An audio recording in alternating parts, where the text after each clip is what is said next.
সুপ্রিয় দর্শক, লোকাল পলিটিক্সের সবাইকে স্বাগত জানাচ্ছি। আপনাদের সঙ্গে আছি আমি রকিব মানিক। তৃণমূলের রাজনীতি নিয়ে আমাদের আজকের এই বিশেষ আয়োজন। এই বিশেষ আয়োজনে আজকে উপস্থিত আছেন আমাদের স্টুডিওতে শফিকুল ইসলাম সালাম, উপদেষ্টা সিরাজগঞ্জ জেলা বিএনপি ও সিরাজগঞ্জ ৬ আসনের মনোনয়ন প্রত্যাশী। সালাম, আপনাকে স্বাগত আমাদের স্টুডিওতে। আপনাকেও স্বাগত জানাচ্ছি বাংলাদেশ জাতীয়তাবাদী দল বিএনপির পক্ষ থেকে এবং আমার নির্বাচনী এলাকা সিরাজগঞ্জ ৬-এর সাধারণ জনগণের পক্ষ থেকে এশিয়ান টিভি যে আজকে আমাকে এখানে ইনভাইট করেছে, এর জন্য আমি এশিয়ান টিভির সকল কলাকৌশলকে জানাচ্ছি সাদর সম্ভাষণ। আসসালামু আলাইকুম। আপনি একজন বিএনপির রাজনীতির সঙ্গে জড়িত, দীর্ঘদিন ধরেই বিএনপির রাজনীতি করছেন এবং সিরাজগঞ্জ জেলা বিএনপির উপদেষ্টা পদেও আছেন এবং ঢাকা মহানগর দক্ষিণ মুক্তিযুদ্ধের প্রজন্ম দলেও আপনি আছেন। তো আপনি এলাকায় এমপি পদপ্রার্থী এবং মনোনয়ন প্রত্যাশী হিসেবে আপনি এলাকায় গণসংযোগ চালাচ্ছেন। আপনি আসলে কি মনে করেন যে বিএনপি থেকে যদি আপনি মনোনয়ন পান, বিএনপি কেন আপনাকে এই মনোনয়নটা বিএনপি আপনাকে দেবে? বিএনপি দেখেন, এই আমি বাংলাদেশের রাজনীতিতে বিগত শহীদ বাংলাদেশ জাতীয়তাবাদী দলের প্রতিষ্ঠাতা, বহুদলীয় গণতন্ত্রের প্রবক্তা শহীদ প্রেসিডেন্ট জিয়াউর রহমানের আদর্শে অনুপ্রাণিত হয়ে আমি দীর্ঘ ৩৫ বছর যাবৎ বাংলাদেশ জাতীয়তাবাদী দলের সাথে সংযুক্ত আছি। আমি যেখানে আমার সাথের স্টুডেন্টরা সায়েন্সে পড়েছে, আমিও সায়েন্সে পড়তাম, কিন্তু আমার সাথের ছেলেরা মিনিমাম ২০ থেকে ৩০ জন ডাক্তার হয়েছে, ২০ থেকে ৩০ জন ইঞ্জিনিয়ার হয়েছে এবং অনেকে বিসিএস করেছে। আমি রাজনীতির সাথে সংযুক্ত থাকার জন্য আমি বিগত দিনেও বিভিন্ন হামলা মামলার শিকার হয়েছি এবং পলিটিক্সে ভালোবাসে আমি এইসব পথে যেতে পারিনি। আমার যোগ্যতা থাকা সত্ত্বেও আমি যেতে পারিনি। যেমন বাংলাদেশ জাতীয়তাবাদী দলের এই যে বিগত যে ফ্যাসিস্ট আমল গেল দীর্ঘ ১৭ বছরে, এই ১৭ বছরে বিভিন্ন লোক রাজনীতি থেকে তারা বিভিন্ন উপায়ে এই দেশ থেকে ছেড়ে ভিন দেশে গেছে অথবা ফেসিবাদী সরকারের সাথে সমন্বয় করে তারা নিজস্ব প্রতিষ্ঠান, ব্যবসা বাণিজ্য সব কিছু তারা চালিয়ে গেছে, সুযোগ সুবিধা নিয়েছেন। পক্ষান্তরে আমি এই বিগত আন্দোলনে সংগ্রামে মাঠে ছিলাম। আমি শাহজাদপুর সরকারি কলেজের কক্ষ বিষয়ক সম্পাদক হিসেবে নির্বাচিত হয়েছিলাম বিপুল ভোটে। আমি সর্বোচ্চ ভোট পেয়েছিলাম। আমি ওইখান থেকে শুরু করে এখন পর্যন্ত বাংলাদেশ জাতীয়তাবাদী দলের বিভিন্ন লোকাল একজন কর্মী থেকে আজকে আমি এখানে আসছি। আমি তো নিজে আমার বাবা বা আমার মামা বা খালুর জোরে বা অন্য কারোর খুঁটির জোরে আমি রাজনীতিতে আসিনি। আমি আসছি, আমি নিজে পরিশ্রম করেছি, ঘাম জড়াইছি, আমি নিজে আন্দোলন সংগ্রাম করেছি। সেখান থেকে আমি টু দ্য পয়েন্টে আজকে আমার এই অবস্থানটা হয়েছে। আমার এই অবস্থানটা, আপনি আপনার নিজের যোগ্যতায় রাজনীতিতে এ পর্যন্ত এসেছেন, সেটা আপনি দাবি করেছেন। সেটা আপনি আপনার যে এলাকা শাহজাদপুর সিরাজগঞ্জ ৬ আসন, শাহজাদপুর সিরাজগঞ্জ ৬ আসনে আসলে এলাকায় যদি ধরেন আপনি এলাকায় এমপি মনোনয়ন পেয়েছেন কিংবা আপনি এলাকার উন্নয়ন, এলাকার মানুষ আপনাকে কেন ভোট দেবে? আমার এলাকার মানুষ আমাকে ভোট দিবে তার আগে আমি আর একটা পয়েন্ট করছি। আপনি আমাকে পয়েন্ট করেছিলেন যে দল কিভাবে আপনাকে মূল্যায়ন করবে বা দল কেন মূল্যায়ন করবে। দল আমাকে মূল্যায়ন এই জন্য করবে যে আমি দেশনেত্রী বেগম খালেদা জিয়া দলের শীর্ষস্থানীয় পদ একজন। ওনার যে বিগত দিনে সাজা হইল, সেই সাজার দিন অনেকে মোবাইল বন্ধ করে, ১৪৪ ধারা যখন ছিল মোবাইল বন্ধ করে তারা নির্দিষ্ট একটা এসি রুমে অথবা একটা গর্তের মধ্যে পালিয়েছিল নিজের সেফ সিকিউরিটির জন্য। পক্ষান্তরে আমি এবং আমার সাথে আরও অনেক লোক ছিল, আমি ১৪৪ ধারা ভঙ্গ করেছি। শফিউল বারী বাবু, আমি ওনার সাথে রাজনীতি করেছি, স্বেচ্ছাসেবক দল। আমাকে ভাই বলেছিলেন যে তুমি আমাকে কাজের মাধ্যমে প্রমাণ করো, প্রুভ করো যে তুমি কি করতে পারো। আমি শফিউল বারী বাবু ভাইয়ের আগে ১৪৪ ধারা ভঙ্গ করেছি। আমি ম্যাডামের গাড়িতে উঠেছি, আমি শফিউল বারী বাবু ভাইয়ের সাথে আহত হয়েছি। যেখানে অনেক নেতা পালিয়েছিল, মোবাইল বন্ধ করে পালিয়েছিল, আমি দলের জন্য স্যাক্রিফাইস করেছি। দল যে আমাকে এখানে মনোনয়ন করবে বা মনোনীত করবে, দল আমার প্রতি কোনো স্যাক্রিফাইস করছে না।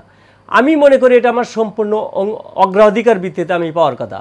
যেহেতু আমি ম্যাডামের দলের শীর্ষস্থানীয় পদের তার যে সিচুয়েশান হয়েছিল, তার যে ক্রাইসিস হয়েছিল, সেখানে আমি আমার নিজের জীবনের নিরাপত্তা না করে, আমার পরিবারের প্রতি আমি কোনো নিরাপত্তার চিন্তা না করে আমি নিজের জীবনের বাজি রেখে আমি ১৪৪ ধারা ভঙ্গ করলাম। সেই ক্ষেত্রে আমি তো মনে করি দল তো আমার প্রতি কোনো স্যাক্রিফাইস করছে না। দল আমার যে অধিকার, আমার যে আমি এই প্রায়োরিটির বেসিসে আমার যে ক্যান্ডিডেট, এখানে আরও কয়েকজন ক্যান্ডিডেট আছে, জুলাই পরবর্তীতে যারা এই দেশে আসছে সেও একজন মানে ক্যান্ডিডেট, আমিও একজন ক্যান্ডিডেট।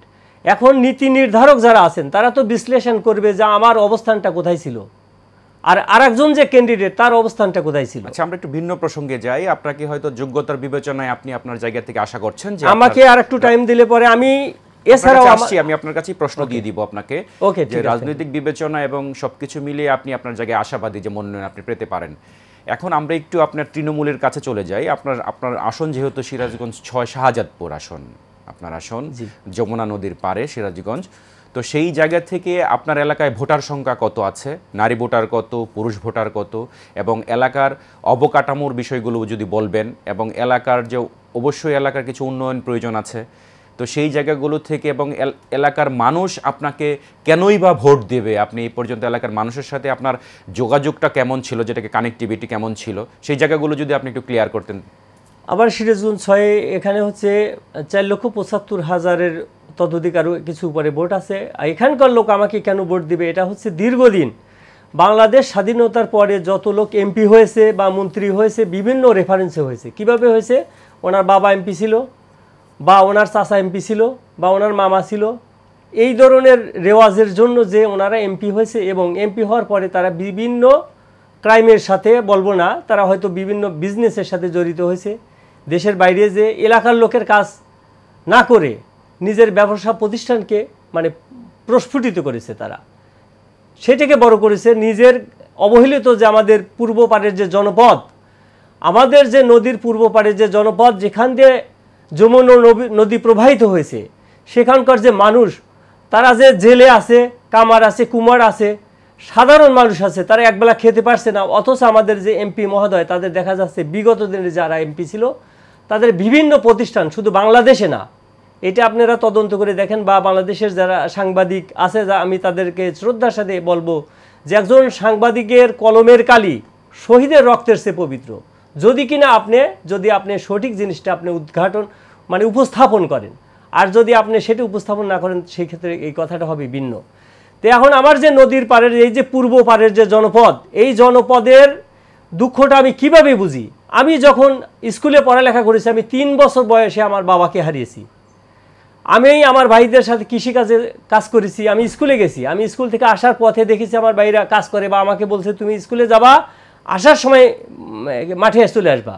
আমি মাঠে কাজ করেছি। আমি গ্রামের লোকের যে ঘাম ফেলে, তারা যে ন্যায্য মূল্য পায় না, গ্রামের যে মানুষ কৃষিকাজ করে, আমি সেখানে নিজে কাজ করেছি। আমি তো মানুষের ও যে পায়ে জুতা পরে, হিল পরে, ব্যাগ কাঁধে দিয়ে গাড়ি নিয়ে তো আমার জন্য কেউ রেডি ছিল না যে আমাকে স্কুলে পৌঁছাই দিবে। আমি নিজে পায়ে হেঁটে স্কুলে গেছি। আমার সর্বোচ্চ মনে আছে, আমি যেদিন স্কুলে গেছি, শীতের দিনের যে মোটা মানে জার্সিটা আছে, ওইটা আমি পরে স্কুলে গেছি। আমাকে দেখে অনেকে কটাক্ষ করছে, আমাকে দেখে অনেকে হাসিছে। সেটার জন্য আমার চোখে আজকেও আমার পানি পড়ে যে আমি শীতের দিনের যে পোশাক, সেই পোশাক পরে আমি গেছি আমার স্কুলে প্রতিষ্ঠানে পড়ার জন্য। আমি তো উড়ে এসে জুড়ে বসি নেই, সেইখান থেকে আমি চলে আসছি। সেখান থেকে কিভাবে আসছি, আমার নিজের পরিশ্রমে, আমার মানুষের দোয়া, আল্লাহর অশেষ রহমত, এবং আমার বিধবা মায়ের যে অক্লান্ত পরিশ্রম। আমার বিধবা মা আমাকে এখনও পারমিশন দেয় নেই। আজ বিগত 2 বছর যাবৎ বিছনায় শুয়ে আছে। আমার মা আমাকে পারমিশন দিল যে বাবা, বিগত হাসিনা তোমাকে মারি ফেলবে দেখে আমি তোমাকে পারমিশন দিইনি। আমি তোমাকে পারমিশন দিলাম, বাবা তুমি এবার ভোটে দাঁড়াও। আমার সেই বৃদ্ধ মাকে আমি রেখে আমি এলাকায় ছুটে বেড়াচ্ছি।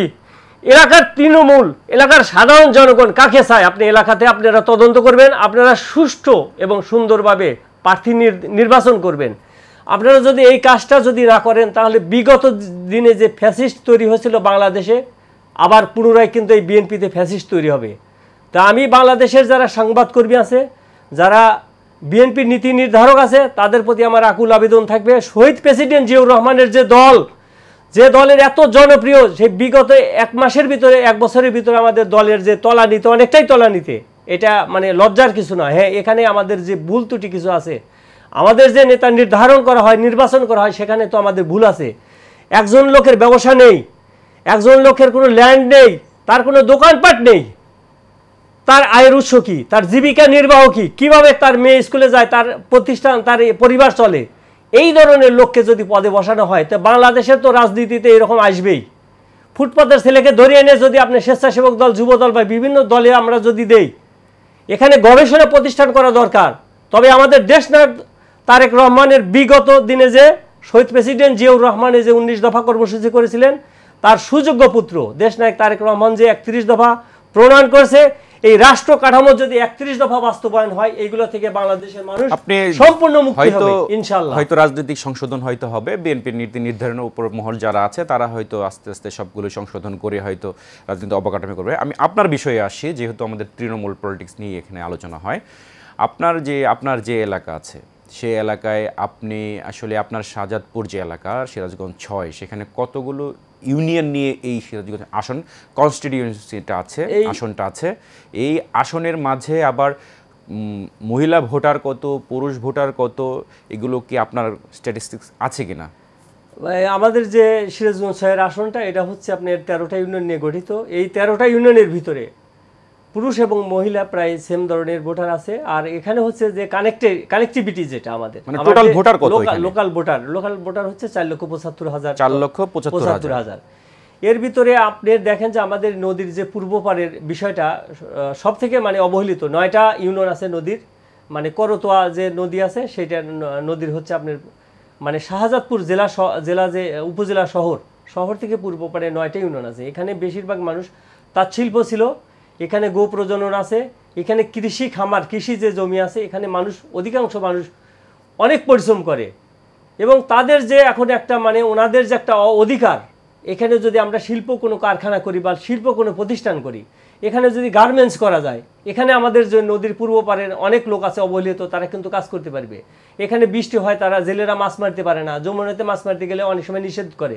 ওনাদের এই মাছ মারা ছাড়া ওনাদের জীবিকা নির্বাহের অন্য কোনো আয়ের উৎস নাই, তাহলে তাদের জন্য কি কাজ করবেন?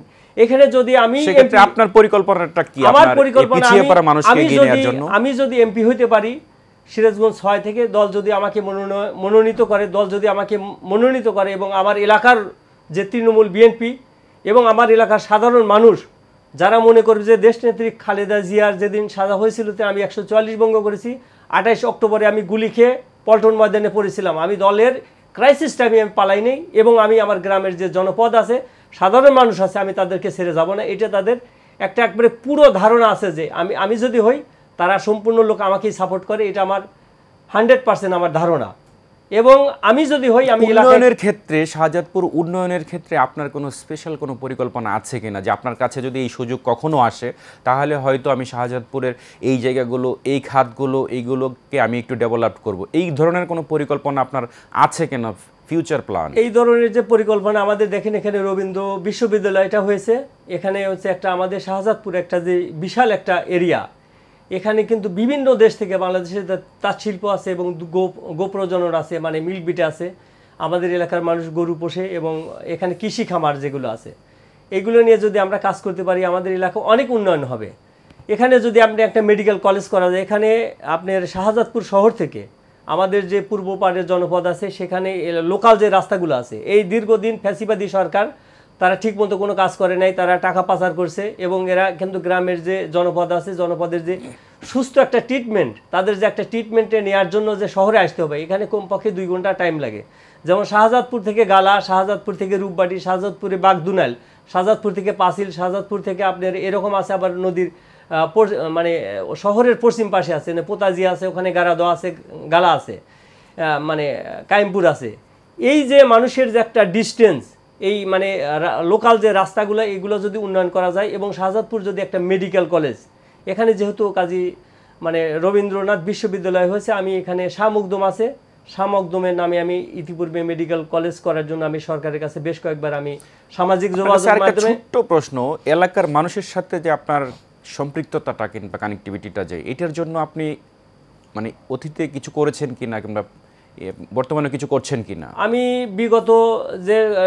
বিগত যে স্বৈরাচারী টাইমে আমি মানে এলাকার লোকের সাথে ছিলাম এবং বাংলাদেশের যখন যে করোনা হয়েছিল, এই করোনা টাইমে আমি পুরোটা এলাকাতে আমি থেকেছি এবং আমার এলাকার মধ্যে আমার যে সামর্থ্য ছিল সেই অনুযায়ী আমি তাদেরকে সহযোগিতা করেছি। এগুলো আপনি বিভিন্ন নিউজে আছে এবং সামাজিক যোগাযোগ মাধ্যমে প্রচার হয়েছে। এছাড়াও এগুলো কি সামাজিক কাজ কিংবা সৃজনশীল কাজ এই ধরনের কাজের মাধ্যম দিয়ে হয়েছে, না শুধু দান করেছেন, অনুদান দিয়েছেন?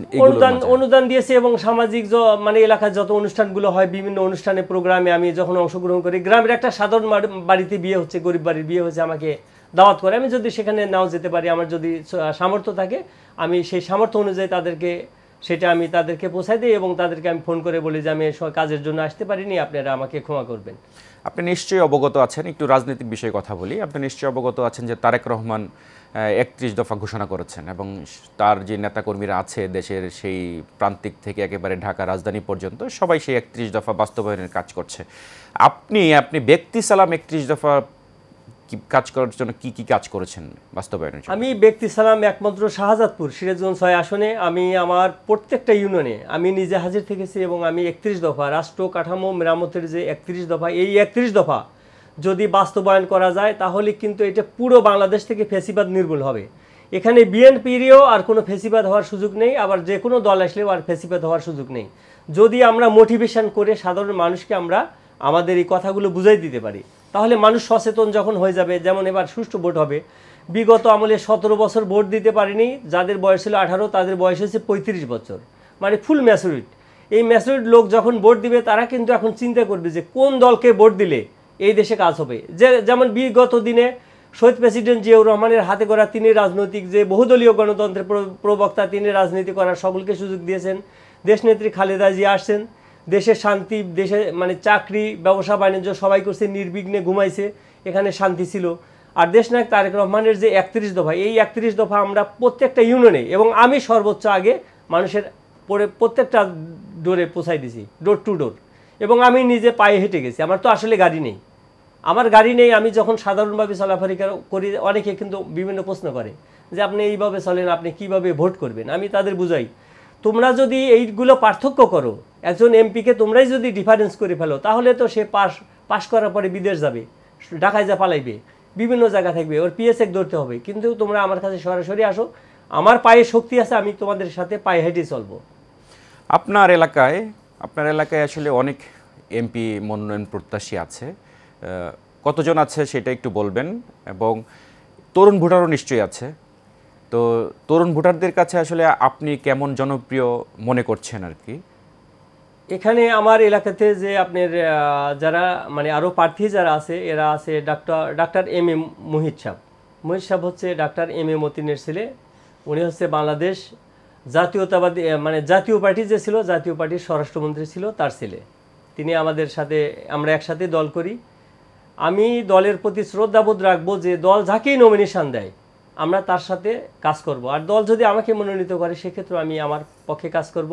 এছাড়াও আছে গোলাম সরোয়ার, স্বেচ্ছাসেবক দল করতেন। আর হচ্ছে এরপরে যেটা আছে শাখা, আবার প্রশাখা। এলাকায় কি কোনো রাজনৈতিক প্রতিযোগিতা আছে কিনা? শেষ করে নেই। এখানে হচ্ছে প্রশাখাটা কোনটা? প্রশাখাটা হচ্ছে যারা হচ্ছে আপনি 5 আগস্টের পরে এসে যারা প্রার্থীতে ঘোষণা করলো, আমি মনে করি তারা প্রশাখা। হ্যাঁ, তবে তাদেরও সাপোর্ট আছে, তাদেরও দরকার আছে আমাদের। তবে আমার দলের প্রতি এবং এলাকার যারা জনগণ, সাধারণ যারা লোক থাকবে, তাদের কাছে আমার প্রশ্ন থাকবে যে যারা বিগত ক্রাইসিস টাইমে পালাইছিল, তারা তো মাঠে ছিল না, তারা কিন্তু এখন আসছে। এরা হচ্ছে মনে করেন আপনার সুযোগ সুবিধা নেওয়ার জন্য আসছে। আবার দলের যখন ক্রাইসিস হবে তারা কিন্তু মানে আবার চম্পট মারবে। সুতরাং আমরা যারা মাঠে ছিলাম, আমি আশা করব মানুষ ভুল ত্রুটি নিয়ে, আমার যদি কোনো ভুল থাকে আমাকে আপনারা সাজেশন দিবেন। আমার কোনো পিএস নাই, আমাকে মোবাইল করতে পারেন, আমাকে মেসেঞ্জার করতে পারেন, অথবা যদি আমার ফেসবুকে লেখেন আমি আরও খুশি হই। আমাকে অনেক লোক অনেক কটাক্ষ করছে।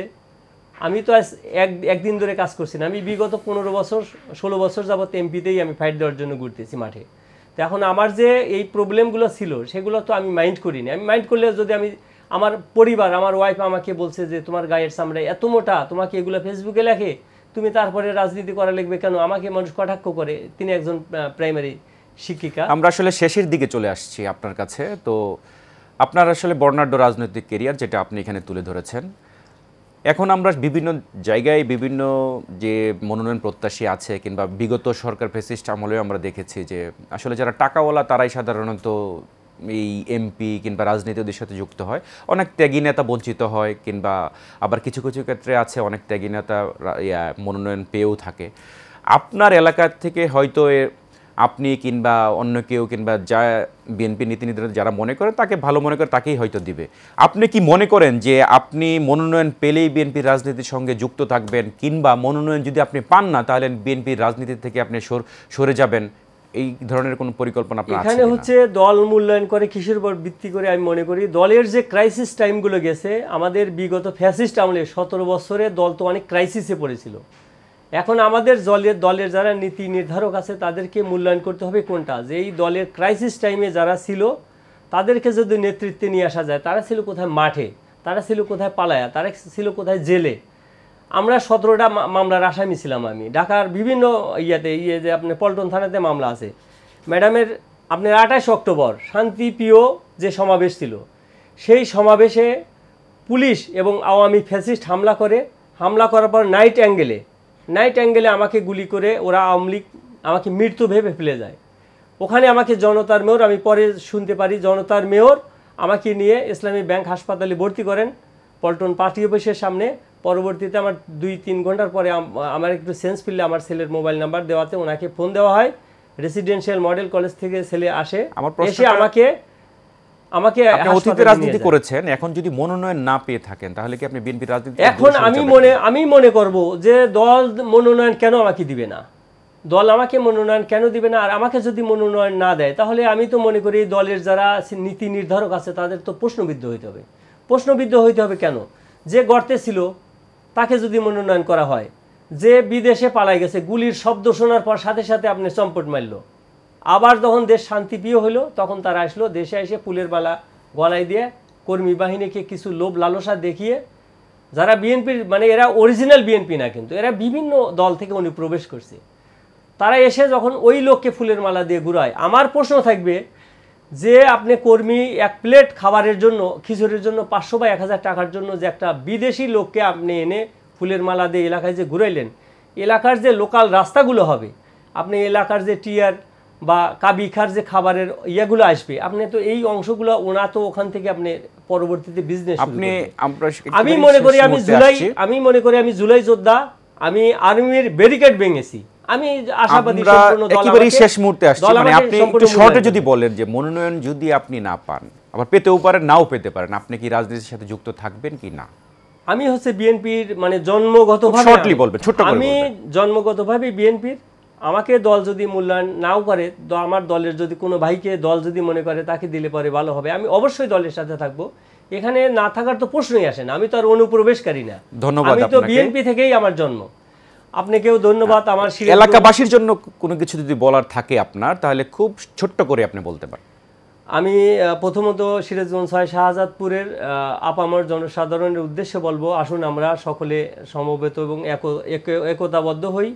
আমরা যে বিগত স্বাধীনতা বিরোধী শক্তি, তারা যখন আমাদেরকে বিভিন্ন প্রভাকাণ্ড ছড়াচ্ছে, তারা ছড়াচ্ছে কি যে আমাদের এখানে চাঁদাবাজ বা অন্য কিছু প্রবেশ করছে, এগুলো কিন্তু ভ্রান্ত ভুল ধারণা। হ্যাঁ, আমাদের দলের ভিতরেও যদি 2-4 জন এরকম কাজ করে থাকে, দেশনায়ক তারেক রহমান বিগত 10,000 লোক মানে 10,000-এর লোককে বিভিন্ন শোকজ দেওয়া হয়েছে, বহিষ্কার করা হয়েছে, স্থায়ী বহিষ্কার করা হয়েছে এবং আজীবন বহিষ্কার করা হয়েছে। এলাকাবাসীর জন্য ছোট্ট একটা মেসেজ এবং দিতে পারেন, আমরা শেষ করে ফেলবো। আমার আবেদন থাকবে যে আপনারা সঠিক তথ্যটা তুলে ধরবেন। যদি মনে করেন যে আসলে আমি পারফেক্ট, আমি দেশ নেত্রী বেগম খালেদা জিয়ার যে ক্রাইসিস টাইম ছিল সেদিন আমি পালাই যাইনি, পল্টনের যে মহাযুদ্ধ ছিল সেদিন আমি পালাই যাইনি, ধন্যবাদ আপনাকে জুলাই যোদ্ধা, জুলাইতে আমি পালাই যাইনি। আপনারা আমার সাথে থাকবেন, এটা আমার ধারণা। সেই ক্যারিয়ার অনুযায়ী হয়তো আপনি আপনার মনোনয়ন প্রত্যাশী, আপনি মনোনয়ন হয়তো আপনি পেতেও পারেন। আপনার সাথে হয়তো পরবর্তী সময়ে আমাদের আবারও দেখা হবে। সুপ্রিয় দর্শক, আজকের মতো আমাদের তৃণমূলের রাজনীতি নিয়ে বিশেষ আয়োজন যে লোকাল পলিটিক্স, আজকের মতো বিদায় নিচ্ছি, আবারও দেখা হবে। ধন্যবাদ।